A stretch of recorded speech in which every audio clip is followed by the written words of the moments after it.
What do you see driving down a typical American southern town?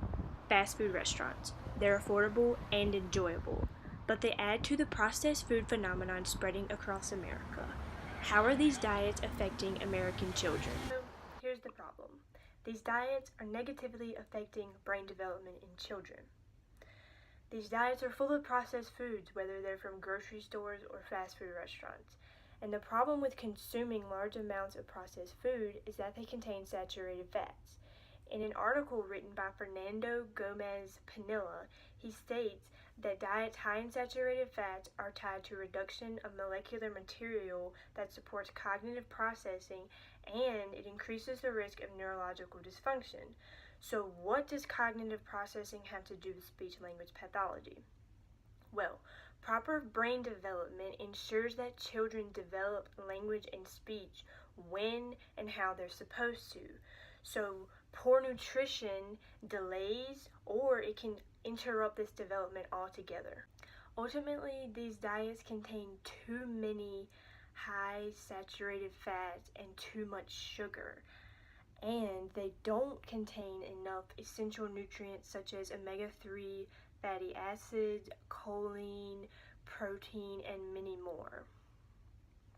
So what a deficiency in choline means is that they're not eating enough spinach or fish, and they're eating too much junk food such as candy bars. This can lead to an attention deficit related to memory and learning.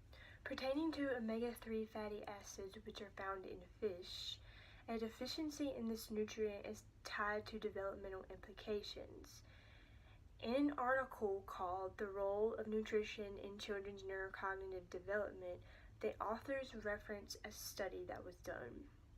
Research in American school children demonstrated a higher maternal fish intake was positively associated with improved language scores on the Peabody Picture Vocabulary Test. This test is often used in assessments done by speech-language pathologists. In an interview with a speech-language pathologist and professor here at App State, she stated that diets with omega-3 and fish oil typically improved focus and attention in her clients. She also stated brain foods such as fish, eggs, and leafy greens like spinach and kale are tied to an increase in memory, cognition, and focus.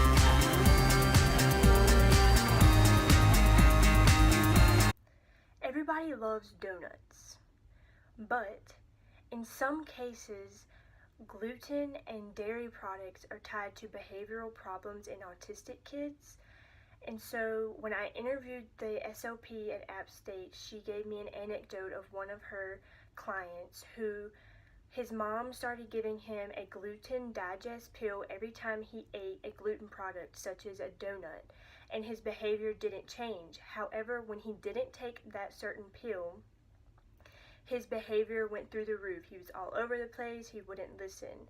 So in some cases, poor diets such as gluten, fried foods, and donuts, and chicken, and other processed products like that can cause behavioral issues as well.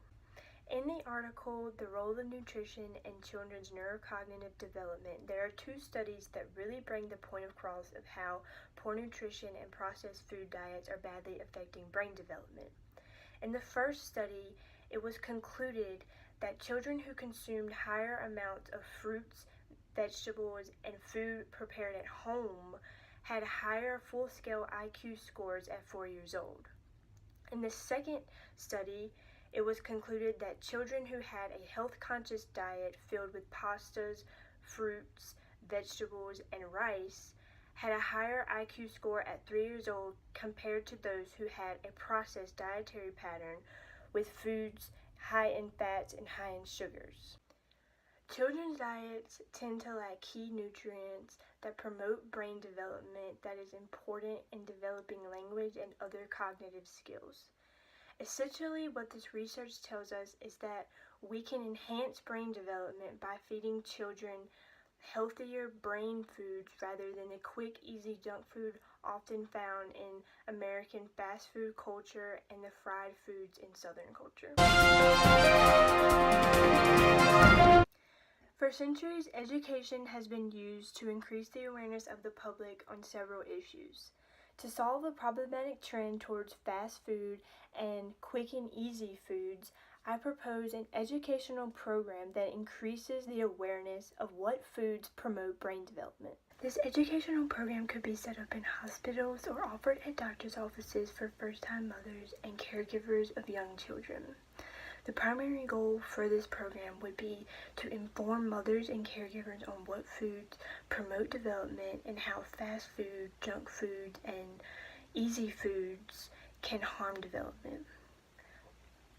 Instead of just being an educational seminar, this program could be made enticing by including taste tests, recipes, and videos on how to make certain meals at home. The program could be taught by doctors, nutritionists, speech-language pathologists, or other healthcare professionals that have knowledge on how food affects development in children. This educational program could also give mothers and caregivers a timeline of when breastfeeding should be stopped and baby food should be started.